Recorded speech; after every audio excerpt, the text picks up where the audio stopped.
This film is about a legendary man most people have never heard of. Salvador Dali described him as an immensely rich English poet. He was also the foremost early collector of surrealist art. Decried as autocrat and madman, he is equally relished by those of us who know him as the last of the great eccentrics.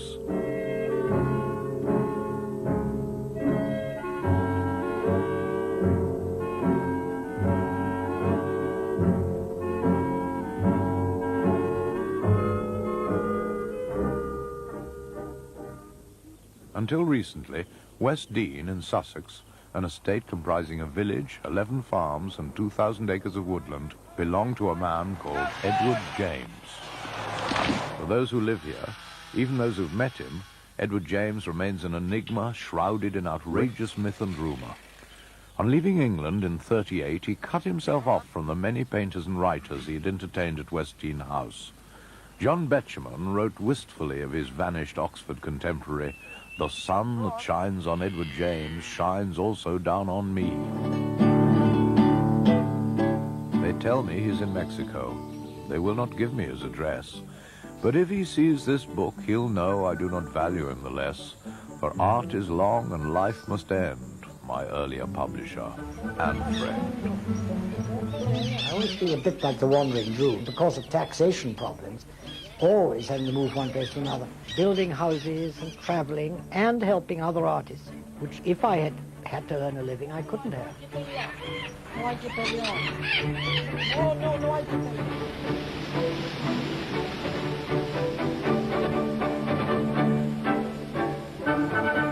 All creative people work from their subconscious outwards, and intellectuals work from their intellect inwards, you see. I'm not an intellectual at all. In fact, most intellectuals resent me. They all realize I'm not one of them, and it's quite nasty. To them, I'm a sort of an overgrown child. And I always try, and now that I'm old, saying I'm in my second childhood, you must excuse me. But of course, that's not strictly true, because I've never grown out of my first childhood.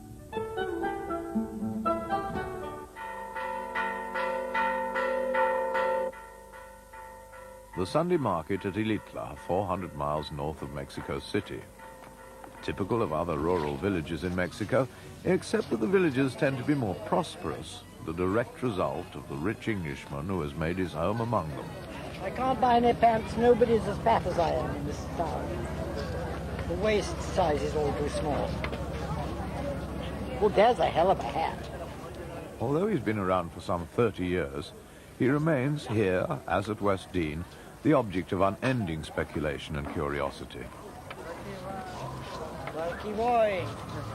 Besides adopting an entire Mexican family, Edward James is the largest employer of local labor, recruited to help him realize his architectural dreams and follies in the neighboring jungle. The Mexicans are undaunted by such eccentricities. Their unpredictable temperament is well suited to Edward's own. I've always been very unpunctual, not meaning to be, you know, but felt guilty about it, and slightly illogical. And it was such bliss to come to a country in which, by comparison to the inhabitants, I was extremely punctual and extremely logical. So it sort of got rid of the guilt that I was always made to feel in England by turning up 20 minutes late. Here people are 3 hours late, not thinking of it. So I felt, you know, that I no longer felt guilty of being haphazard.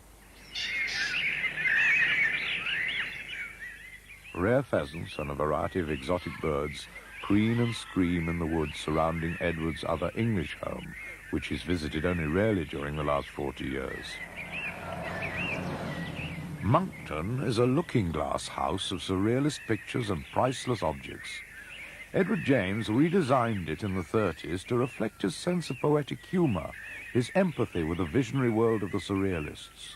The pillars are fiberglass palm trees, the drain pipes are bamboos, the windowsills support plaster drapes, all contrary to the spirit of a house designed originally by Lutyens.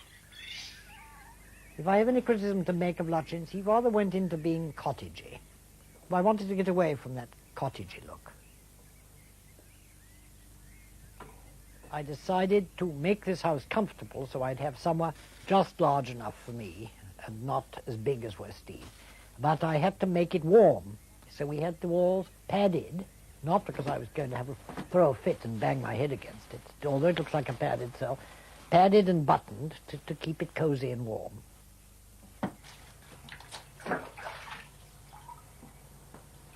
The bathroom is of alabaster, and behind the translucent walls is inserted 2 night lights, a blue moon and a red sun. The motif on the stair carpet was inspired by the wet footprints of a long-dead Irish wolfhound. The sofas, upholstered to simulate Mae West's lips, are based on an image of Salvador Dali's. Now in here is a very different story. Here is a lady who is rather indignant because she was woken from a 2-year sleep rather rudely before I could stop it.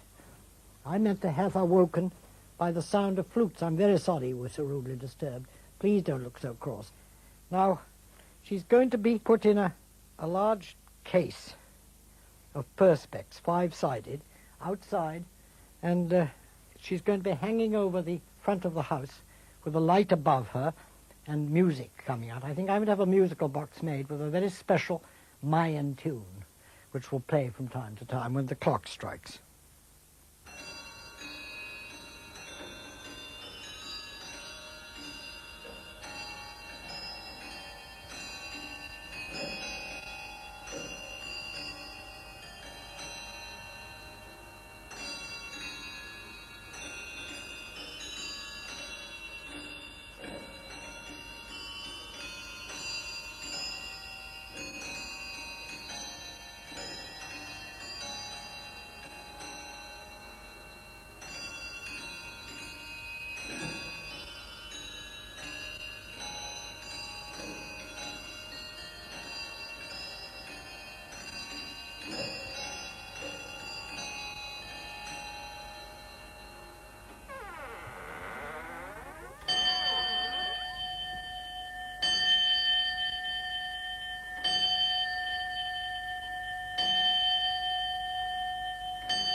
If I'm a surrealist, it's not because I got linked with the movement, it's because I was born one. A great number of people are surrealists without ever having heard of the movement.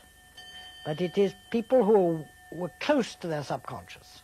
The world is not completely logical all the time. They make the illogical logical, and they make it more vivid than life, in the way that dreams can sometimes be more vivid than actuality. When I was a child, I used to have the most extraordinary surrealist fantasies. I think one of the reasons that my fantasy was developed so intensely was that I was forced to rest, quite unnecessarily, when I should have been allowed to run around in the garden. I was made to sleep in my perambulator, and I couldn't sleep. Also, I wasn't allowed up in the morning. I remember in Scotland, on a wonderful fine day in August, and the sun pouring through the blinds at 7, I wanted to get out of my little bed, which I was hemmed in by big brass rails, and run out into the garden and down to the beach, but I wasn't allowed to until Nanny woke up, which wasn't until 8:30. So I would have from 7 till 8:30, in which I'd have to invent a world, and therefore all my blankets became a flying city, and I made domes out of the pillows, and I would get under and imagine that I was in a series of halls, and this was Aladdin's palace flying over the world.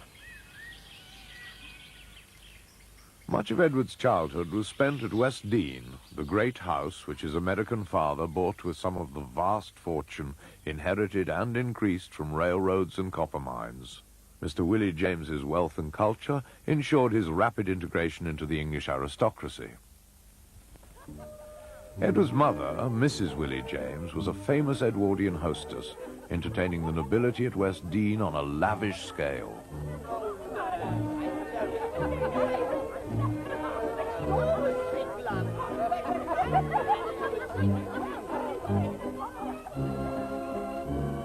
Weekend parties, 30 people was quite a common number of people, and seemed we had royalty all the time. It sounds awfully snobbish, but there were as much as 3 kings on one occasion. Of course, one had been dethroned, so perhaps he wasn't a Paca king at the time. That was King Manuel of Portugal. The other was Alfonso of Spain. The other was Edward VII.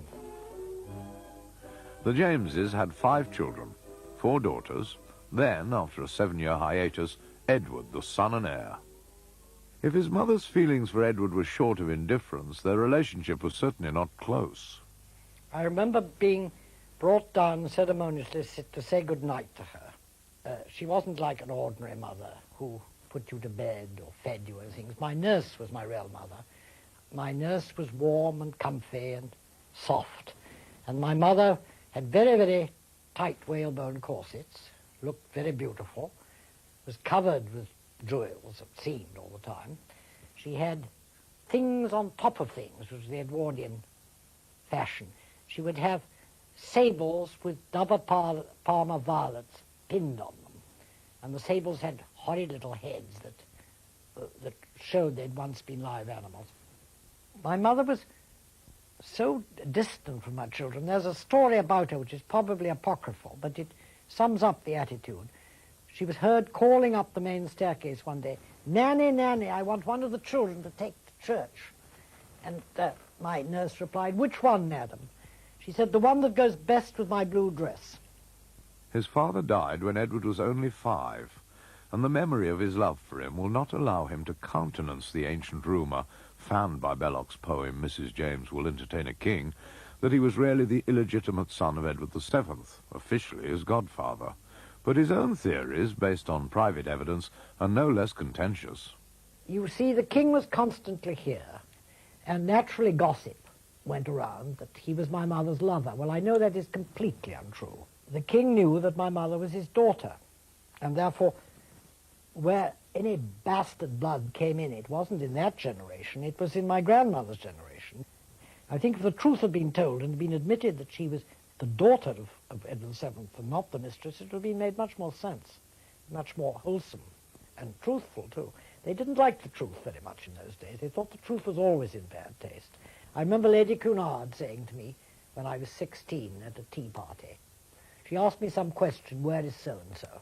So I told her where so-and-so was and how he was, and evidently I should have answered the question truthfully. So she said to me, she had a very funny voice, Lady Cunard, she talked like this, she said, "Edward, the trouble about you is you will go around telling the truth. Now society is built upon a lie, and if you go around telling the truth the way you do, you won't be received in decent houses." Which I thought very profound. At Oxford, while indulging a growing interest in the arts, he chose to flaunt his money with ostentatious flamboyance. He drove a Rolls-Royce, piloted his own aeroplane, and his rooms were lined with velvet and limned in purple and gold. His friend, John Betjeman, encouraged him to write poetry, and it was Betjeman's own early verses which led to the founding of the James Press. We collected all his poems together, and he gave it the title of Mount Zion, or In Touch with the Infinite. And there was a picture, circa 1900, of a lady holding a telephone, which suggests that she was in touch with the infinite. And all the paper was pink and yellow inside, and he supervised the typesetting. I then thought I would do a book of my own. So far, so glad. And it was a book about the planet Venus. And it was beautifully illustrated by a boy called Edward Carrick, with a picture on every page, and I made the full stops green, which amused Betjeman very much. The next volume was the title of Edward James's own first book of poems, compiled soon after leaving Oxford. It was very beautifully illustrated by Rex Whistler, and it was done in color type, which is a form of photographing on gelatin, so it looks like steel engravings, but even more delicate. Rex Whistler, a frequent visitor to Edward's London house, was just one of many aspiring artists commissioned by this inordinately rich young man. At 24, Edward James got married to Tilly Losh, a popular actress and dancer who stayed at West Dean several times during their formal 2-year courtship. The marriage turned out to be the most traumatic 3 years of Edward's life. The first time I caught sight of Tilly, she was in a review called This Year of Grace. I was bowled over by Tilly's appearance, and so I thought Tilly must have the most beautiful soul because I associated her with the music and with the choreography.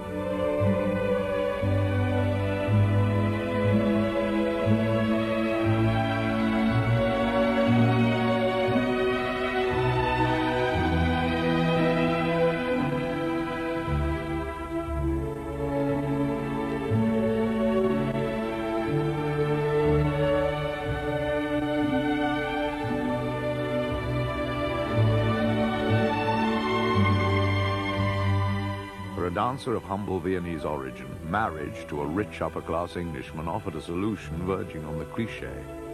But it wasn't until the Hawaiian honeymoon that it became clear that Tilly had married under the misapprehension that Edward was homosexual, that it wasn't to be a marriage in name only.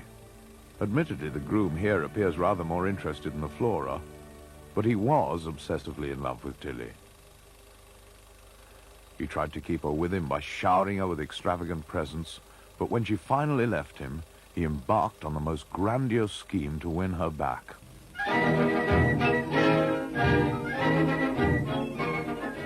As a setting for her talents, he financed an entire season of ballet in Paris. Balanchine was to direct the Russian troupe formerly of Diaghilev's company.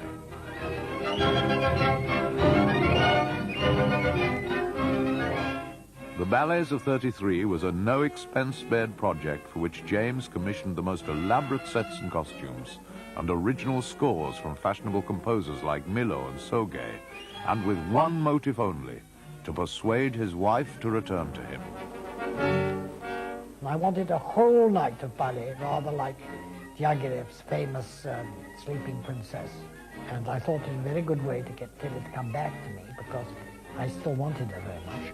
So I said, would she come and star in my ballets? And Tilly came back. And a ballet was done particularly for her called Errante.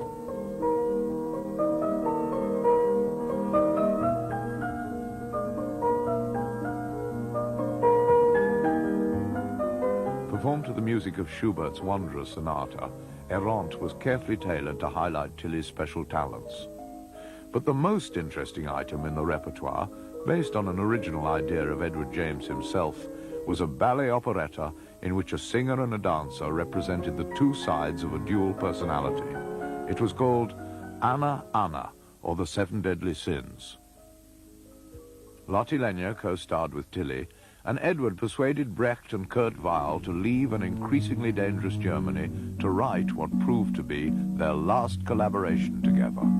Ach, ich sagte ihr oft, ohne Treue, bist du höchstens die Hälfte wert. Yet in spite of Tilly's personal triumph in this and the other ballets, her husband's expansive gesture failed to melt her heart. The whole production moved to London, but Tilly was notable by her absence when the dancers were invited to weekend at West Dean.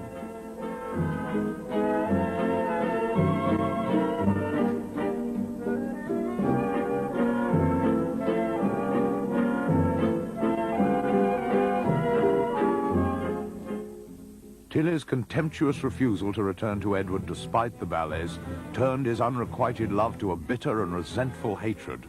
Divorce was inevitable, and Edward decided to fight it out.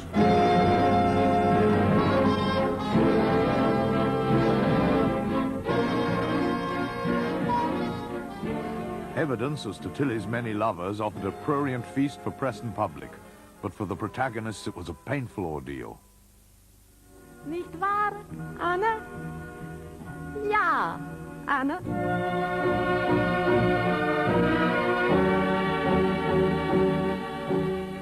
Edward won so decisively that Tilly was ordered to pay costs, but it was a Pyrrhic victory. In the convention of the day, a gentleman didn't contest a divorce. Many of his friends, even his own family, turned against him. I was very broken with grief after my wife left me, and also the exhaustion of the ballet, and a great loss of money too. So I came back to this house alone, and the spring was so glorious at West Dean. This house was so full of treasures.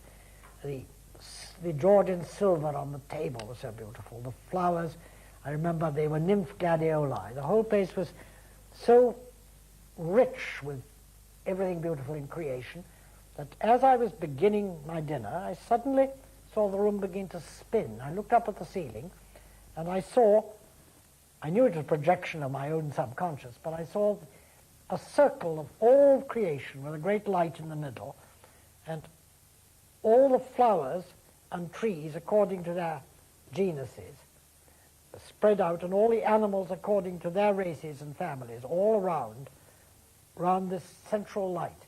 And then it began to turn slowly and then faster and faster, and I heard the music of the last movement of Beethoven's Eroica Symphony going faster and faster and faster, till suddenly it exploded in the sky, and I had to get up and go into the next room and kneel down, and Butler came in and didn't know where I'd gone to. So I then decided to write it as the story of the gardener. The Gardener Who Saw God, inspired by this and other personal experiences, was Edward's only serious and critically acclaimed novel. But his poetry too caught fire as a result of his suffering. Feeling betrayed by his family, exploited for his money, in despair of Tilly, whom he knew had aborted 3 of his children, he pictured himself a bitter old man, standing guard over his treasures in a house that could only be West Dean. The old lord hates his stable clock. He fears the tick-tock chattering flock of the world who's forgotten what he can't forget. He thinks of those people. That makes him fret. He has chained his lodge gates with a heavy lock, and sits and listens to no one knock, or the sighs of the populous tapestries in the passages that lead to the hall, through the withering threads of the lamp-dead house, and he mutters, it may be the mice he may mean, mutters, keep them out. My mother despised me, and I would blush, and that was so terribly long ago. My wife is still lovely, they say, but hush, she was lovely, lovely, lovely, I know. They want my money, they want my blood. They've had my love, but they've spewed it out. They've envied my pictures, my farms, my stud. Keep them out, keep them out, keep them out. Let the unborn children tap against the blinds. Who cares a rap? Since children are doubtless thankless, then I'm glad I'm the loneliest of men. They, too, they would have made me bleed. Let me be glad that I did not breed. The small feet and the small hands, I can see them running all over my lands. I can see small heads nod in the corn, the curls of the children that never were born. Keep them out, keep them away, or just let 1 or 2 in by day, to come not too near for a little to play. You see, my child was born quite dead. The nursery musical box was broken. It was a bad omen, an ill token. It should have been mended, of course, he said. I would play that Pingley musical box, but I hear that they call me the mad old fox.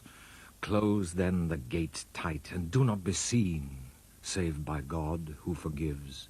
For I heard his tears splash on the pavement just when my fears were most terrible. Then I heard me shout, He will help you to keep them out. O God, who booms in the gabled church, dear God of psalms and bearded sighs, God of gold lakes and crowns, mine eyes are tired of their disillusion, tired. What on earth is happening here? Well, this is where your mother had some ritualistic tiles. In 1938, a disillusioned Edward James left England for the New World. He'd never lacked a pretext for traveling in Europe or America. This time it was to manage Dali's exhibit at the New York World's Fair. He hadn't planned it consciously, but this proved the beginning of a semi-permanent exile from which he was finally to wrest a kind of happiness.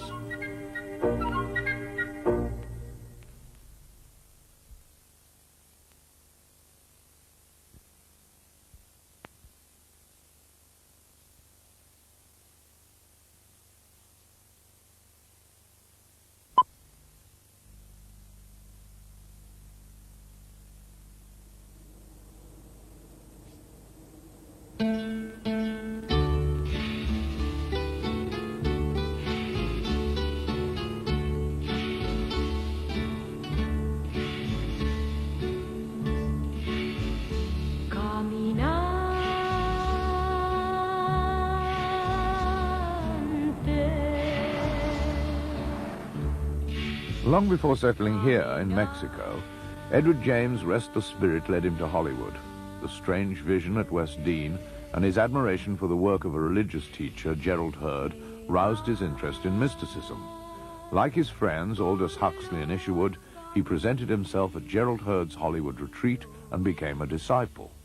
The first summer and winter in Beverly Hills, I really was terribly earnest.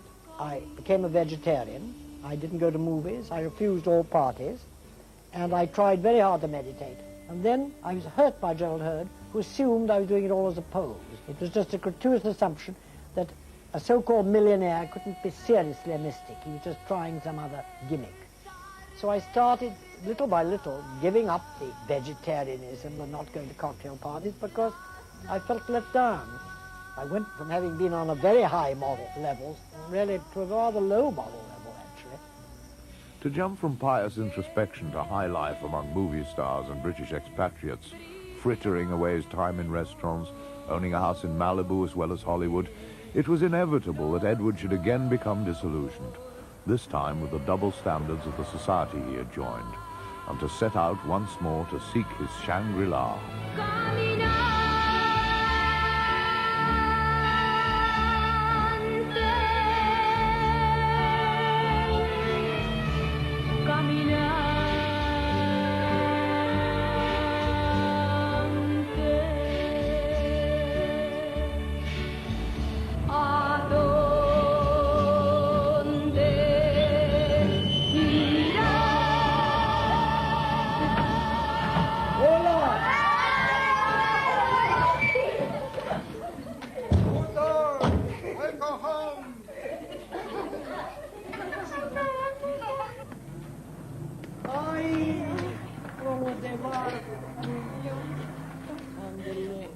The greatest part of Edward's love and loyalty is now directed towards his adopted family in Ilitla.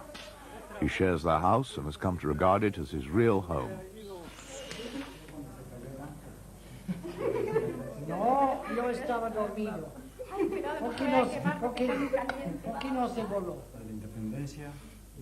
His old friendship with Plutarco Gastelum, a Mexican of Indian descent, his companion on many travels, later his manager, remained just as close when Plutarco married Marina and had 4 children, whom Edward now cares for as his own. No puedo estar feliz porque está muy picoso.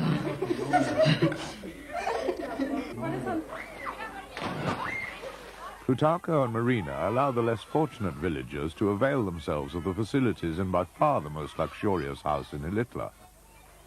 Although entirely designed by Plutarco, it shows all the signs of his mentor's taste for the fantastic and bizarre.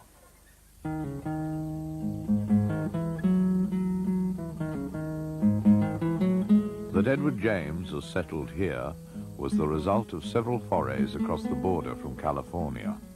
I wanted a Garden of Eden set up where everything grew. I saw that Mexico was far more romantic and far more room than there is in crowded Southern California. So I bought 2 sleeping bags and I traveled around the country. Plutarco came along with me. And we used to sleep in the sleeping bags wherever we saw a turning that looked interesting. For instance, we saw that mountain, the Sierra up there, which is called the Mountain of the Horn in Nahuatl. So we said we must try that. Then I took the car up to here and saw that Ilitla was a very beautiful place, and there wasn't anything as picturesque as Ilitla.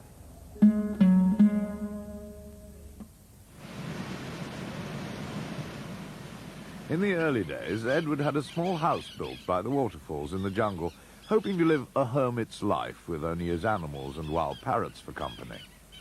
I didn't have a bathroom at all here in the house. Not a tub, not even a shower. So I used the pools as my bathroom. And it was quite hard to get to them, so I had to climb over rocks and along a very winding path through very thick bushes. So I thought I was completely secluded, and I was shampooing my hair one day, and I heard a rustling sound that I thought was the wind in the bamboos to begin with. Then it sounded more like material. So I washed the soap out of my eyes and looked up, and I saw what I thought were about 12 penguins. And I was very surprised, penguins in the tropics, so I rubbed my eyes clear, and then to my horror, I was very astonished and embarrassed, there were 12 nuns. So I took a large leaf from one of those elephant ear leaves called a rehalgaria, and I covered my nudity like Odysseus did when he met the Princess Nausicaa after being shipwrecked in the 7th book of the Odyssey. And I said, I beg your pardon, que puede ofrecerle a ustedes? what kind of offer you ladies? And they said, without the least hesitation, without appearing in the least put out, can you build us a clinic for the poor and sick? So I said, oh yes, certainly, mother. I'll build you a clinic if you only let me get dressed and go away for a few minutes so I can get dressed. So I built them a clinic.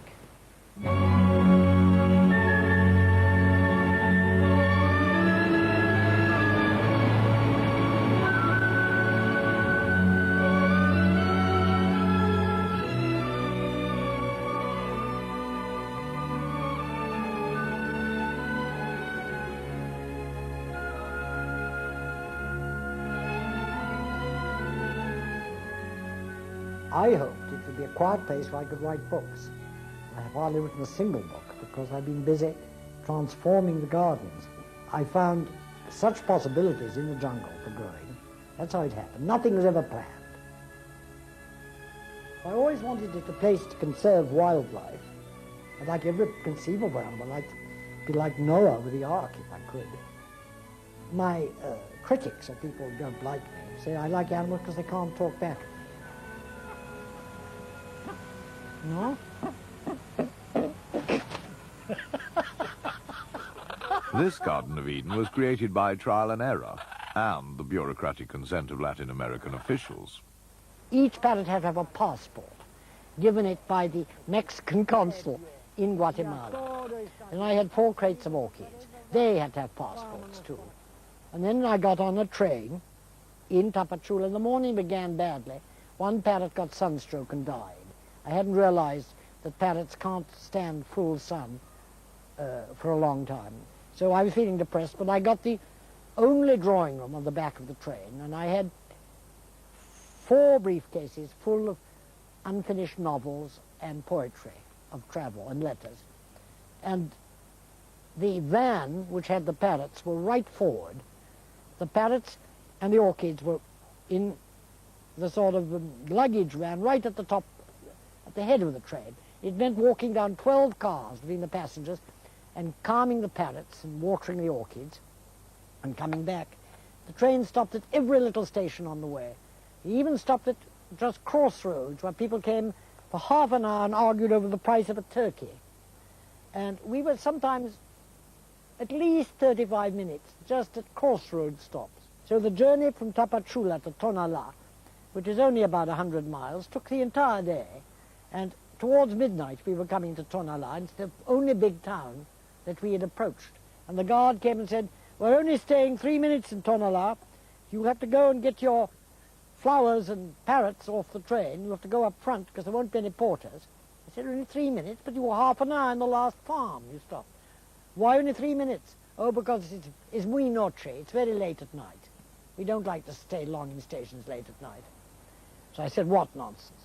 I said, will anybody get my bags off? No, no, no, you have to do it yourself. So I thought, well, all my writing, years' worth of writing of poetrums and 2 years' worth of unfinished novels, I'd get those off first. So I got those in the doorway of the train, put them on the platform, and literally it was 2.5 minutes.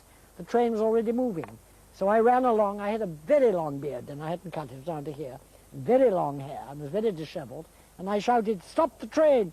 My parrots are on it. The next stop was Veracruz, and of course they would have died of thirst and starvation.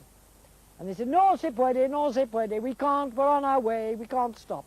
And out of a clear sky, there was a terrific flash of lightning, not a cloud in the sky, and the biggest cap of thunder you've ever heard. And so the guard said to the engine driver, I think you better stop, he's a witch. Es un brujo. So the train stopped. And then all my parrots were handed out. Terrific cloudburst. The parrots handed upside down, but still alive. But it gave me a taste of the advantages of being a witch. Sí, sí, sí. No quiere tomar un perito. No tiene...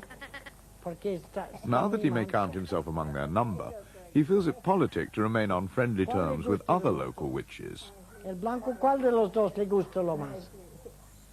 But it was a malicious act of God that prompted his most ambitious venture to date. The building occurred only after the first 20 years here. The first 20 years I was solely interested in horticulture. And then suddenly, in '62, there was a snowfall. Nobody had seen snow before, they didn't know what it was. So when I got back from New York a month later, they said, oh, Don Eduardo, for 3 days, white ashes fell and burned everything. So then I decided I would do something that couldn't be killed by freak weather. So I began building only then, things that looked like trees and plants and flowers. That was the result of the snow. But the snow hardly accounts for the erection of Edward James's most ostentatious folly. If I asked my heart and conscience the incentive behind building a tower, I have to admit it was just pure megalomania. I think Aladdin's pantomime had something to do with it, because Aladdin's palace had towers and cupolas rather like this. And then the shapes here, of course, are taken from the nature of the forest. They're sort of instinctively flower shapes and leaf shapes above all, which are inspired by everything round here. But of course, nothing is finished, so some of them look very odd.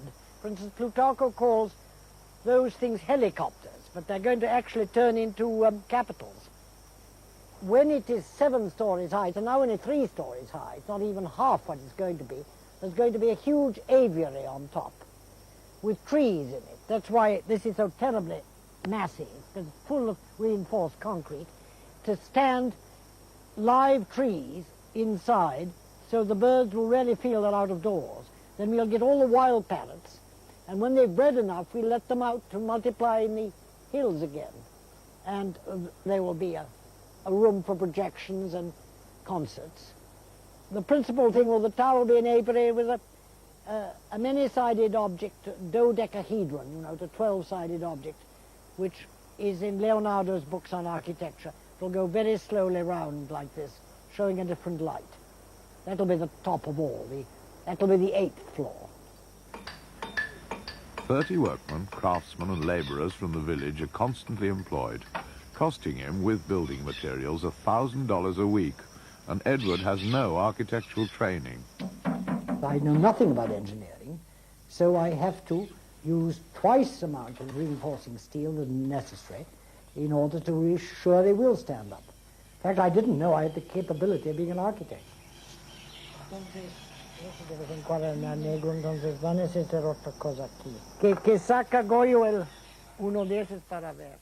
I do rather clumsy sketches. I used to do rather more careful sketches.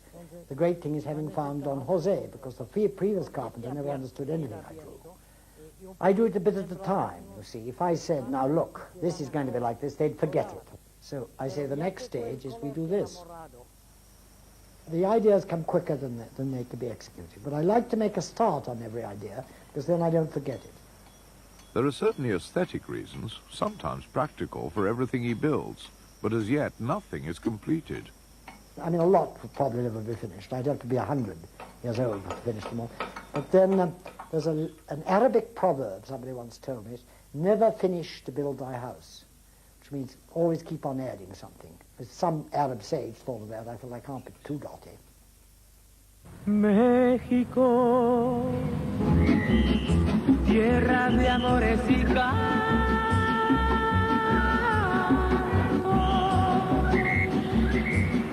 el alma entero pongo yo al cantar canción de México.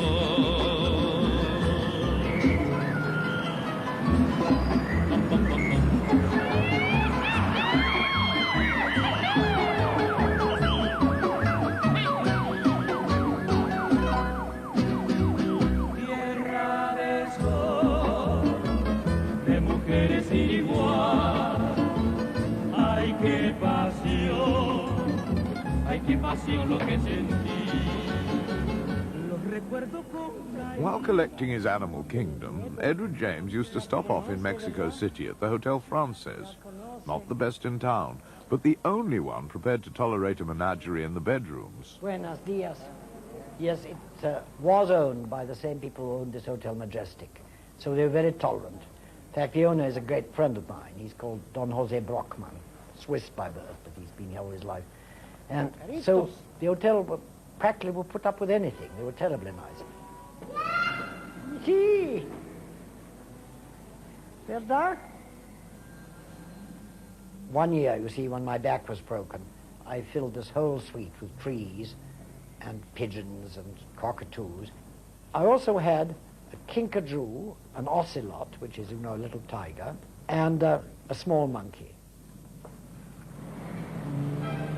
And then another year, I found that I had to bring back some boa constrictors, and I got them up to my room, and they wouldn't eat. And so I got an extra suite that opened into mine just for the boa constrictors, but they still wouldn't eat. And then a very nice friend of mine went all the way to the market and got a lot of nice mice from Lagunia in a sack, which looked very appetizing, because I was told the boa constrictors would only eat live things. Meanwhile, Leonora got me 2 beautiful rats from the laboratory. They'd all been combed and washed to look their best, because the laboratory thought she wanted to draw them. Well, the mice and the rats didn't like each other at all. And the boa constrictors wouldn't eat either. And the mice got out and ran along the corridor. And I don't know how, somebody must have left the door open. And one American lady, she was a Texan tourist, said, "My, there are mice in this hotel. This is disgusting. What the hell's happened when a hotel like this has mice?" And so the recamarera, the maid, said, "Oh, no, senora, they're not the hotel's mice. They're the food for the 3 boa constrictors in the next room to you." Edward still makes periodic descents on his friends and protégés, most of whom now live in Mexico City. In this case, Leonora Carrington, an English painter, once the mistress of Max Ernst.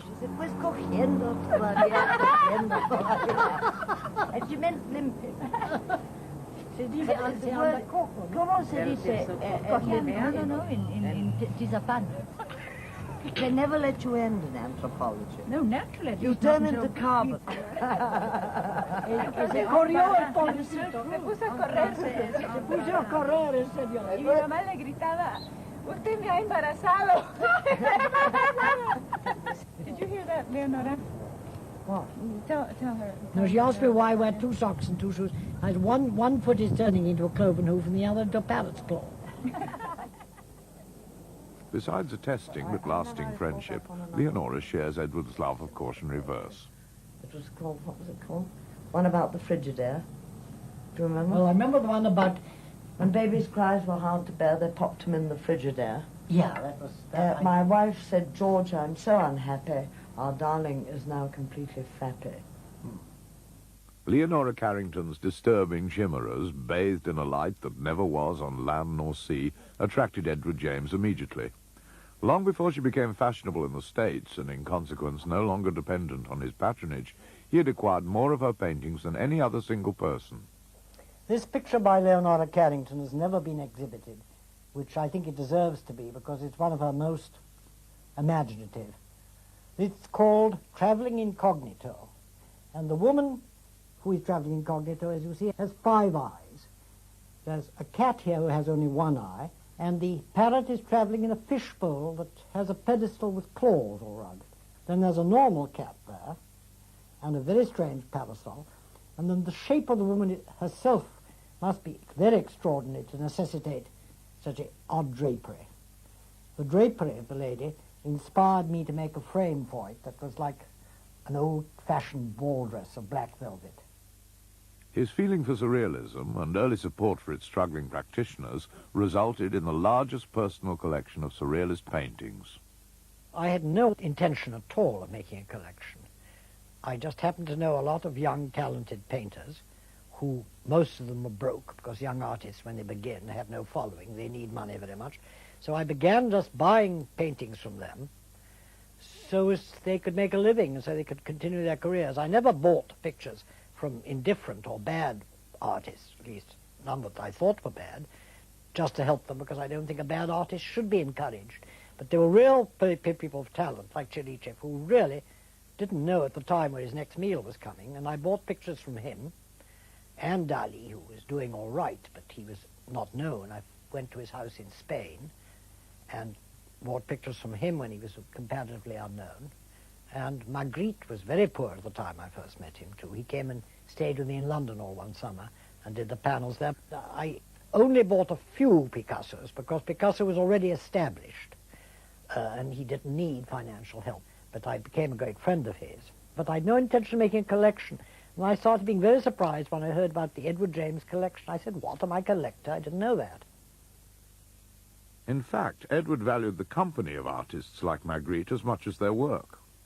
This picture, painted while staying in Edward's London house, is one of Magritte's 3 psychologically apt portraits of Edward James himself. With Dali, however, a long friendship turned sour after their final business deal. At the end of the 1930s, I had a contract with Salvador Dali to buy everything he painted for 1 year. Well, unfortunately, all the pictures remained in his studio until the outbreak of war. Finally, the pictures were sent by the packers to Bordeaux, where they were seized by the Germans. And I only got 2 back. This was one of them. It was on a train leaving Paris among the last loot, and the train was stopped, and the loot that the Nazis were taking out of France was taken off it. And it had a bullet hole in it, which has been so well repaired I can't see any signs of it.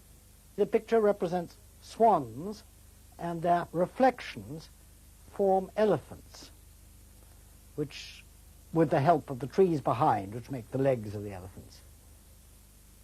In 1964, he gave away the vast majority of his collection, together with Westdean House, its contents, and most of the estate, and created the Edward James Foundation. In accordance with his wishes, his old home has been converted into Westdean College, in the general view an invaluable training school for the preservation of ancient crafts. I wanted the survival of certain crafts that are dying out. No course for less than a year could produce a great craftsman. So the only long courses we've got are furniture restoration, which is run by the British Antique Dealers Association, and our tapestry course. But meanwhile, we have this hodgepodge of short courses, filling the place for weekends with people doing watercolors, and really, well, I think, rather rubbishy things. Antique clock repairing is one of the few courses he endorses. What is Sam doing? Well, Sam is just putting the finishing touches to an English bracket clock that's virtually finished now. Is that the case for it? Yes. I wanted to set up a course for restoring valuable books. The other is a good stone carving course. You get people to do beautiful things in stone, and then a great wood carving course. That would be fulfilling a great national need. You made it beautifully clean. If there was room for another course, I'd like ironwork, making beautiful gates. We have an iron, and we have the foundry, but the most that anybody's ever produced is 1 poker. Yes, I'm disillusioned, because I think money has been thrown away on doing things of no importance. I got to the point in which I said, I gave my money to help humanity. I didn't give it to help elderly couples. Middle-class couples were bored watching television, to learn how to make corn dolly or bobbin lace, or perhaps find a book, paying less than they'd have to in an hotel in Torquay. Disappointment and disillusion seem an integral part of this man, whose aspirations to high creative ideals are so often frustrated by his own complex and undisciplined personality. He seems happiest, perhaps, talking to his birds or tending his gardens. I wonder what less wealth and privilege would have made of Edward James. I think I would have made a very good gardener if I'd had to earn a living, and I certainly would have been stuck with my nose to writing. And what is this? I dissipated everything. I've always been dashing around, building houses and traveling, so that I've had very little concentration to finish books, because supposing I hadn't been able to fulfill every kind of whim, and also getting interested in the work of other artists. And you're going to be able to continue the Laburnum Arch, and also having a lot of girlfriends who are actresses. I seem to have been stage struck. And I had to back shows for them on Broadway, or in London, or in Paris, which was very time-consuming and very wealth-consuming, too, because they were invariably a flop. They don't do that to children anymore nowadays. I have a great store of poetry, some of it printed already, but never published, in suitcases and briefcases and vaults all over the world. In fact, it'll burst upon the astonished world someday.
very lonely, do you? Huh? He gets very lonely, poor Mr. Gaunt. He gets very lonely, don't you? Hmm? I've known a lot of great eccentrics in my life. Take the Sitwells, for instance, particularly Edith. And I know that Edith didn't want to be an eccentric at all. She made an effort not to be, but it was her nature. And the same thing with me. I've never wanted to be an eccentric. In fact, I've tried to conform as much as possible, but something in my nature obliges me to be eccentric. And people think, oh, he's a posing. He wants to make himself interesting. He's posing as eccentric. It's quite untrue. One is an eccentric, in this case, entirely against one's own will, one's own planning. It's just something that was born with, like having green hair. In fact, there was, I think, a movie called The Boy with the Green Hair, showing that he couldn't help having green hair. Nicht wahr, Anne? Ja, Anne.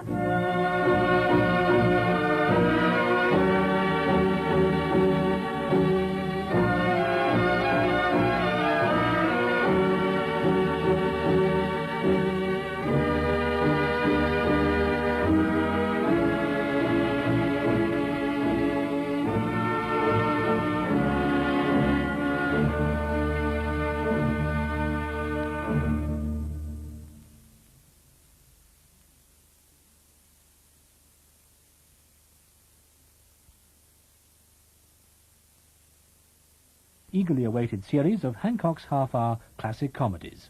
This week, The Blood Donor. BBC Television presents Hancock.